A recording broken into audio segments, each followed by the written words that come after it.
This is Innovating Leadership, Co-Creating Our Future. I'm your host, Maureen Metcalf, the founder and CEO of the Innovative Leadership Institute, where we make leaders future ready. Today, we return to Nashville to learn about some sides to Amazon you may not know much about: music and sustainability. We'll start on the music side. I talked with Ryan Reddington, the general manager of Amazon Music, about their search for new artists. So Ryan, first of all, thank you for being here. Oh, I'm so thrilled to be here. Thank you. You did a keynote last night, and we got to see all about what you're doing with Amazon Music.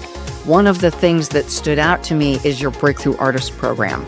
Can you say a little bit about that? Because having had a very, very brief stint in managing a band, getting bands exposure is almost impossible, especially post-COVID. Folks are just dropping right and left as professional musicians. Breakthrough is something that we're incredibly proud of. We started the program 3 or 4 years ago, and it was really out of the necessity of making sure that we didn't spend all of our energy on superstar artists, and that we were doing our part to help break artists into the mainstream. And I give credit to a lot of our curators, the folks that do the playlists and the stations. They're the team that works with our marketing team and artist and label relations team on identifying who these artists are.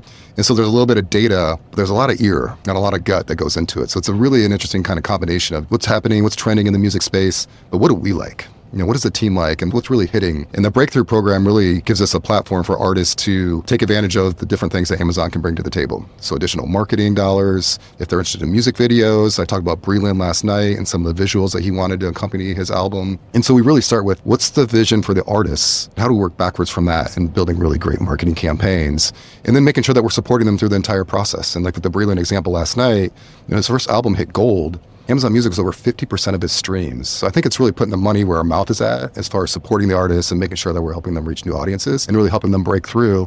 Another example that I think is amazing is Chapel Roan was our breakthrough artist last year. And if you followed the festival circuit at all this summer, it was Chapel Roan's summer. It took a year from when she was into our program to where she's at now. But I think the outcome of that is really indicative into the work that the team's put in helping break these artists. And I love the idea that it's certainly data and AI, which we put a lot of emphasis on, but also your brilliant curators' ears and guts. That's right. Yeah. And we have an amazing team, and they spend so much time listening to music. The amount of music created now, it's absolutely incredible. Like, our catalogs are exploding. Part of that's due to it's just really easy for somebody in their dorm room to make music on their computer. And there's plenty of DIY distribution platforms where you can get music onto all the music services. And so the explosion of music also makes it hard to really start to cut through what's great music. And so we have an amazing team of brilliant curators all around the world, listening to new music, identifying the trends, building the playlists, informing our station strategy. So yeah, really proud of that team. Really strong. What one accomplishment over the last 5 years is most exciting to you about you and the team? 5 years is an interesting time period simply because that puts us into COVID. And during COVID, it was a really challenging time for the music industry, especially artists. You make a livelihood being on the road, selling tickets, and all of a sudden that goes to zero. So it was really tough. And so we spent time with artists, with managers, and with record labels saying, okay, how are we going to manage through this time period and how can we help? We have Twitch that we partner closely with inside Amazon. We also have Prime Video. We came up with this idea of what if we started doing some live streams just to allow you to connect to your fans during this time period. It started with artists literally on a keyboard in their basement or guitar in their bedroom. We did some partnerships with the Red Cross to help raise money for charity, for COVID relief. Music Cares as well is a big charity that we're a part of. And that little idea of hey, this is a need, let's come up with an idea to help create a solution, started to blossom into a real big live streaming idea that the team had. And if you fast forward to today, we're live streaming festivals all around the world. We're at Fuji Rock in Japan. We're at Wireless in the UK. We're at Primavera in Spain. We're at Outside Lands in the Bay Area. We did Stagecoach down in Palm Springs. What we're doing now is enabling reach of artists to people that can't get to a festival all around the world. And if you're sitting at home watching Stagecoach, in between sets, we're doing artist interviews so you can learn more about the artists and really bringing a great customer experience to those that can't actually reach the festival itself. And then you start to say, okay, this festival thing's really working. What are properties that we could build ourselves that could also add value to fans and to artists? And I think that through line of if it's great for fans, if it's great for artists, if you work backwards from that, you can start to come up with some really interesting ideas. And so this kind of got back to the Thursday Night Football conversation around, hey, let's do live streams after Thursday Night Football. We call that Amazon Music Live. We provide a platform there. We also started a live streaming product called City Sessions, which are in our office, much lower scale production. We just had our breakthrough artist, Nate Smith, who's our new breakthrough artist, perform in Brooklyn, in our office in Brooklyn. But like those little things are connecting artists and fans in different ways that didn't exist 5 years ago. I think it was a really great work by the team to make it as big as it is now. So it sounds like you've got smaller scale and large scale. And then the merchandise. Yeah. Because that's another thing that is a range of lovely to a nightmare, depending on what side of the experience you're on. Yeah. So how have you played in that space to completely eliminate a lot of the friction? And I think it's important to step back and think that with Amazon Music, we have our music service that's on Alexa, and you can download our music app on your phone or your iPad. It's on Fire TV. But also we have the live streaming component, and we have a big commerce business, and we have physical music, CDs and vinyl. And we actually put CDs and vinyl under the umbrella of merch. It's a sign of fandom. You think about people buying vinyl today, you'd be shocked how much vinyl growth we've seen in physical music. We still sell a lot of it. We still sell a lot of CDs. But taking physical music and calling it merch allows us to think differently about, hey, how can we create exclusive merch pieces in vinyl with artists and make that available to our artists? But in merch, thinking about like t-shirts and hoodies, that again is like kind of another unmet customer need that we saw in the marketplace. Amazon has logistics, we have commerce, we have these great artist relationships. And I don't know about you, but the first show I went to was Tom Petty. And I bought the shirt. I bet I had it for 15 or 20 years before it completely fell apart. But the memory of that, part of buying merch at a show is the memory, but that experience hasn't changed. Like I go to a show today, and I still wait in a long line, may or may not get the size or the color that I want. As soon as the first notice hit, everybody runs to their seats, so all those people end up not buying merch because it's too difficult. And so we saw that as an opportunity, saying, hey, if we combine the strengths across Amazon that we have in commerce and logistics and point of sale, these great artist relationships, is there a way for us to reinvent or reimagine the merch experience? Certainly we can do it online, work really closely with artists. We did a great drop with Beyonce around an artist merch collection. That ranged everywhere from t-shirts and hoodies to shower mats. So it doesn't have to be the traditional merch as you think about it at a show. It's wide ranging, and that's really led by the artists and what's important to them. But if you take that and say, how do we start to think about in-venue experience? How can we make the routing across the country more efficient, more green? You think about trailers going from venue to venue. Is there a more efficient way to do that? How do we think about inventory management? That's something Amazon does very well. How do we make sure you have the right size and the right colors? And as we analyze the data around trends, making sure that each venue location has the right amount of inventory to fulfill the needs of the customers there. And then you start to think about some of the innovation around, what if I could pre-order the merch and actually just pick it up in a fast line? That way I'm guaranteed I have the right size, the right color, and I get the merch that I want. I still have the memory of getting in the venue. Or if I don't want to wait in a long line, how could I pre-order in the venue and just maybe by the time I'm home, or certainly the next morning, it could be sitting on my doorstep, so that way I can do it that way. And so I think when you start to work backwards from like, where are there opportunities to improve the customer experience? And do we have capabilities in those areas? Then I think there's some business ideas that come to life. And certainly, that's where the merch component came from. Well, I love the idea of leveraging the brilliance of the supply chain distribution of Amazon to analyze what gets sold, and sizes in Columbus, Ohio are going to be different than Phoenix. Getting all of that right so that the artists are focusing on their music and you're focusing on the merch. Yeah. And we even sit down with the artists at the very beginning of the process and say, what is your vision? What type of merch do you want to create? And do we need to bring in some designers to help from the outside to help us think about like the creative designs? And so we literally start at the blank piece of paper and where do we want this to go? What's the collection going to look like? Once we identify the designs, then the Amazon Music team takes over. We go source out the manufacturing and then run the logistics. And to your point, making sure the inventory management is correct and going from there. And now you've added podcasting. Yeah. So we added podcasting 2 or 3 years ago to our music service. We've been really impressed with the adoption. I think spoken word in general, as you all know well, is such a great format. And the storytelling, I think the narratives of storytelling in music and the narratives and storytelling in spoken word podcasts are actually quite similar. And what we found is that people love to move between podcasts and music in the audio format. And one of the things that we've really learned over time, the last couple of years in the podcast space, has been the one challenge in podcasts is discovery. Like, how do I find podcasts specifically on topics that I'm interested in? Let's take this podcast. I want to learn more about Amazon Music. Well, how do I go find a podcast around Amazon Music? Typically people know podcasts by names, but they may not know like each topic, and some podcasts vary by topics. And we kind of felt like, well, if customers are giving us feedback, like maybe we should use tech to solve that problem for them. And so we've started to use what we call topics within podcasts. We've got our top couple thousand podcasts. This is now rolled out to, it's just started to roll out this year. And we're using large language models and AI in the background to really understand what the topics within each podcast are. And then when you're on the podcast detail page, we're actually playing, we highlight the different topics. And so, for example, I was listening to Acquired, which is a great business podcast. It's an interview with Mark Zuckerberg. Within the detail page where I'm listening to the podcast on my phone, inside the Amazon Music app, it shows me pills that I could click on for Facebook, for Meta, for AI. These are all things that Mark talked about in his interview on that podcast. And when I click on the pill that says Facebook, I now see a list of all the podcasts that are talking about Facebook. So instead of title-driven podcast search, it's topic-driven. And that's kind of using tech to solve a customer problem that we were hearing feedback on. So next week when someone goes to listen to a podcast and you appear, Amazon Music. That's right. Exactly.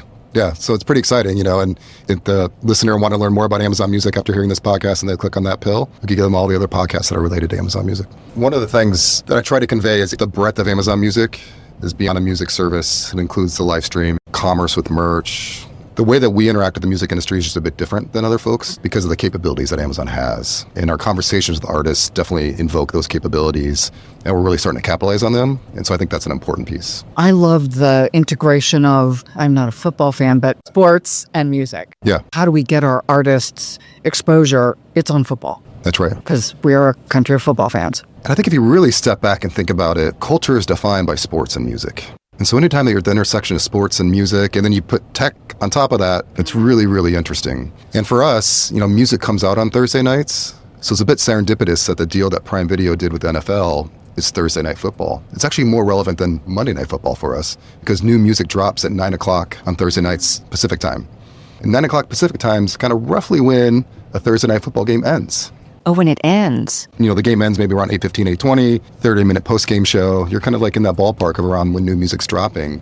And so the kind of light bulb moment was like, this is amazing. Thursday Night Football, new music dropping. We've got these great artist relationships. We have video distribution with Prime Video and Twitch. And we take an audience that's watching football and move them over into watching a live stream of music. And so giving that artist exposure to the millions and millions of people watching Thursday Night Football, it's one of the top rated programs all week long. It's an incredible platform for the artists to talk about their new music, to market themselves, which we're really excited to bring to them, and then deliver an amazing live stream performance. It's live. They're doing this live at that time.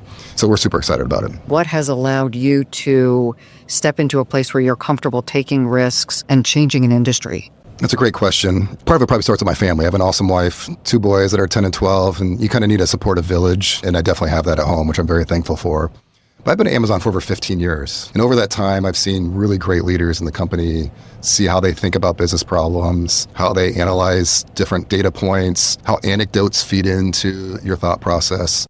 Over that time, partially through osmosis, partially through observing, you can learn a lot. And I've really kind of taken advantage of that over the years and really paid attention to some of the great leaders I've seen come and go from Amazon. And I think that's really helped inform my thinking, and especially the early days around Alexa and Echo and a really transformative technology. I mean, the first time I had an Echo in beta that wasn't out to the public yet, you have this device that's a speaker and you could speak to it. Within a second or two, it was speaking. You kind of forget now, Alexa and Echo kind of a bit more mainstream. But in 2015, it was like, wow, this is unbelievable. And the learnings that we went through from a music service perspective, well, how are people going to integrate or ask for music that's different than how they type, which is dramatically different. Natural language understanding and how people speak is much different than how people type into an app or to a website. And so, going through that process of okay, these are the problems that we need to solve. This is how data informs it. But this is also as us being an end user and music fans, these are the challenges that we have, and how do we build our music catalog to support that? And so I think it's piece by piece over the years, you take bits of information from people and from projects. And then I think that starts to inform your point of view of this is worth taking a risk. This is an unmet need. This is an area where we can add a lot of value, both for customers and for artists. And that kind of gives you conviction on where to go big. And also it starts to build conviction of I don't think this is a real opportunity. We need to move on to something else. I heard the phrase today, one-way door and two-way door. Oh. How does that impact your willingness to take risks? That mental model is incredibly powerful. And I would argue the vast majority of decisions you make in a business are two-way door decisions. And so a two-way door decision effectively means if I go forward with this particular project or whatever it is that you're working on, it doesn't work out as I thought, life is going to be okay.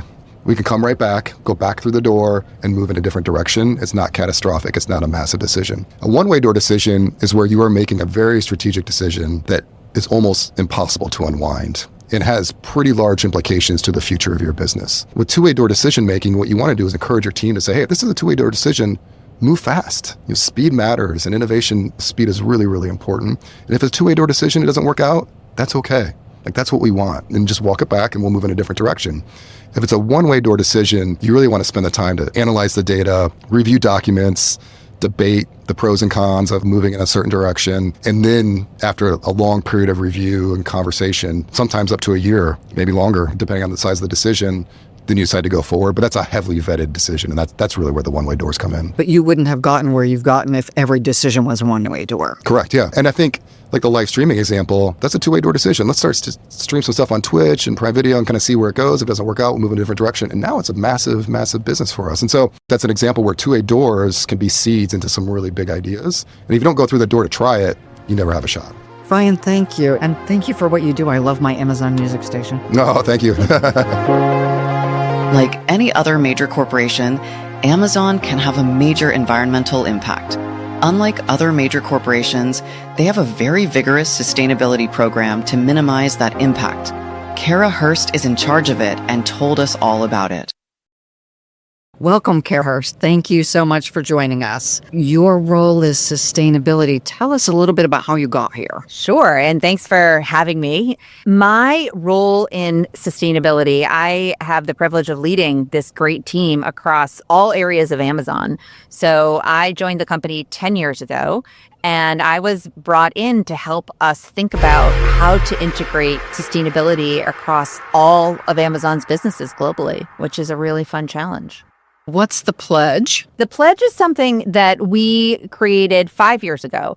And really the lead up to that was that we had been building these teams looking at the science of climate change. So looking at things like the IPCC reporting, which is the International Panel on Climate Change, a bunch of scientists who were telling us that the effects of climate change were becoming more evident, being seen in more devastating ways, really, on the planet. Things like the storms that we see in our communities, what's happening right now with hurricanes, and we're becoming more frequent, more devastating. We were seeing this in our communities, we were seeing this in the science, and then we were seeing in our operations and the responsibility that we have to the impact that we have on the planet. We were also taking a look at all of the ways in which Amazon operates within different industries and the potential that we had as one company to send big demand signals. So we operate in logistics and transportation and fulfillment. We have a lot of buildings, and buildings have a big impact on the environment. We operate in a retail environment and we make products around the world. So we were taking a look at both the science and our impact on the world, and we wanted to set goals for the company. All of the lead up to that is to say we were building our own tech systems, we're taking a look at the science, and we wanted to set a goal for the company, which was to be net zero carbon by 2040. In setting that goal, we did that in 2019, but we also created the Climate Pledge. And that was an invitation to other companies to come alongside of us, join us in that pledge, and say we can send these big demand signals in industry together. Because no one company is going to solve this alone. And sending those big demand signals in industry is really what's needed. And we really believed that if Amazon was going to step into this and do this, 10 years ahead of what most companies were taking at the pledge or commitment to 2050. So we're going to do this on an accelerated time frame, that could be inspirational, hopefully, and that we were going to be willing to share solutions as a company that was known for innovating and known for being science-led. So here we are 5 years later, 525 companies have signed the pledge across 45 countries and 59 different industries. So we have just an incredible community of committed organizations and companies who have really been leading the way. Once companies sign the pledge, I assume you're sharing information. So you're experimenting in a significant way across a range of areas. Couple different things. Companies who commit to sign the pledge, it's very simple, actually. Simple but hard to do. So they commit to doing three things. They commit to measuring, mapping, reporting on their greenhouse gas emissions. They commit to decarbonizing their own operations. And then where you can't get to zeroing out your emissions, you commit to utilizing offsets, but ones that are socially beneficial and real and permanent. We have been steadfast in those three things as being the tent poles of the pledge. But most importantly, you're committing to sharing both lessons learned, you're committing to sharing what you know about how to decarbonize in your industry, and both the opportunities that exist, but also some of the things that have not worked. It's a very open environment. We're all in this together. We've not decarbonized the global economy before. We don't know how to do this. So some of the risks that we're taking are not going to work out. So you have to be willing in a vulnerable way to share both successes and failures. And one of the things that we're doing together is we've created joint action projects. That took a little bit of time to get off the ground, but we now have 19 joint action projects that we're working on together as industry. Those are a wide range of things, in the transportation industry, the maritime industry, the built environment industry, where companies are coming together and saying, we are, as an industry, going to take this action on decarbonizing our operations together. And it's been phenomenal. Can you give an example? Sure. I can think of two off the top of my head in the transportation industry. One is called Lane Shift. This one I love because it's actually a public-private partnership. We did this in conjunction with a group called C40, which is a group of mayors around the world that are leading on climate. Originally, I think 40 mayors, but now a group of over 100. And we partnered with them both in India and Latin America. It is 6 cities in India and 4 in Latin America. We're working with them on sort of heavy-duty vehicles and working to electrify transportation networks in their cities. These are cities that are growing very fast. And so you can imagine emissions are growing. This heavy-duty trucking is growing. We have companies that have operations in those cities and want to invest in electrification infrastructure. We can procure vehicles. We can build infrastructure. Amazon has actually built the largest private charging network in the United States.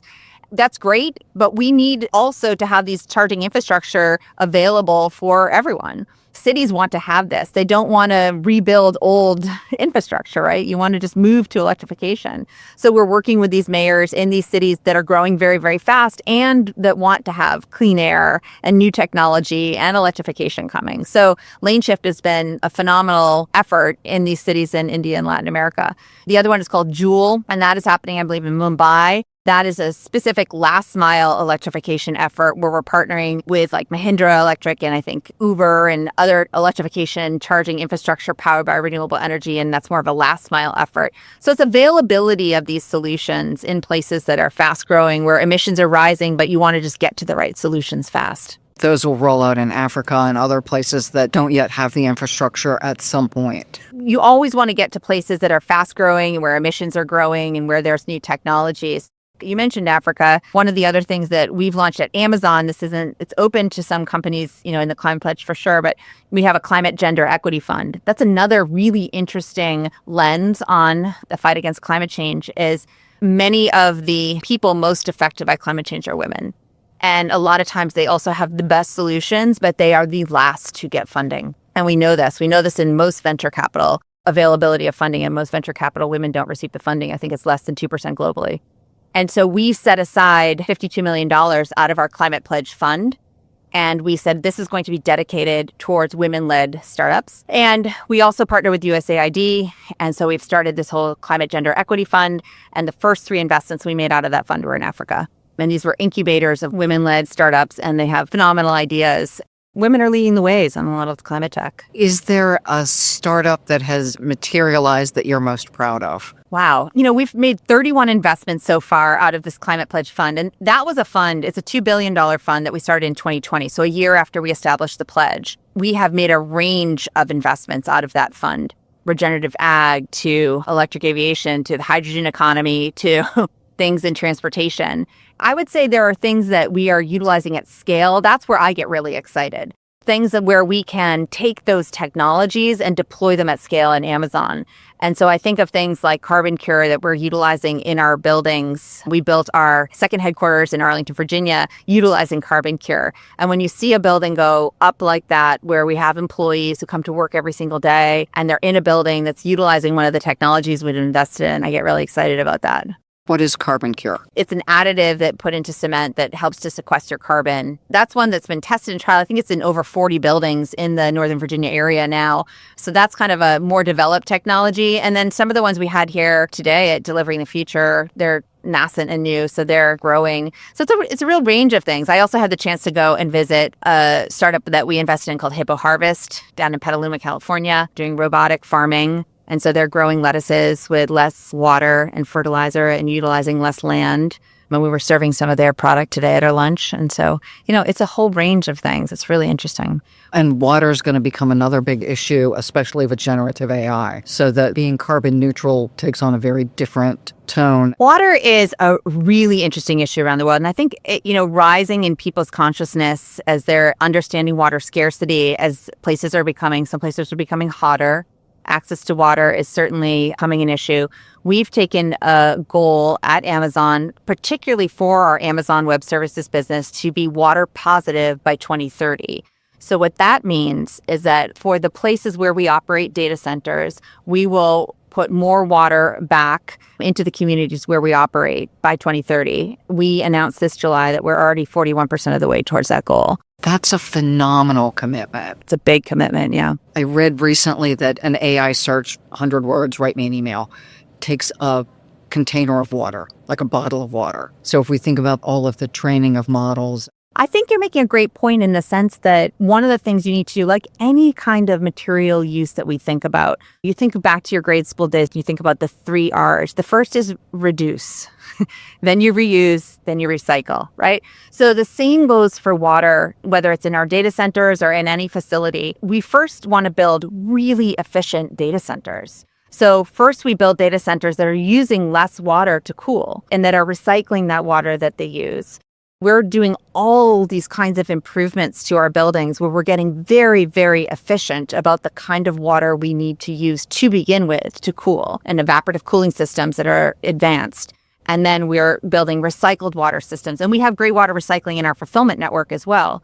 And then if you are using water, you want to have a replenishment strategy. And then we have great partners on the ground like water.org and others who help us in those communities and address water scarcity issues. It is a whole life cycle approach to when you think about water. Kara, thank you. This is incredibly insightful. And I love the commitment not only for Amazon to perform, but to really share the technologies and the funding so that communities around the globe can also thrive. I want to be really specific about some of the things that we're doing because I think the more that you can give these tangible examples, and we have lots of information online. We've established the Amazon Sustainability Exchange where we're trying to also share what was formerly proprietary information and get that out there. So thanks for allowing me the opportunity to share a lot of what we're doing. Share again that website. Well, we have our Amazon Sustainability website, and then we also have the Amazon Sustainability Exchange where we're sharing a lot of our information for how we're doing all of these sustainability initiatives. Brilliant. Thank you so much. Thank you.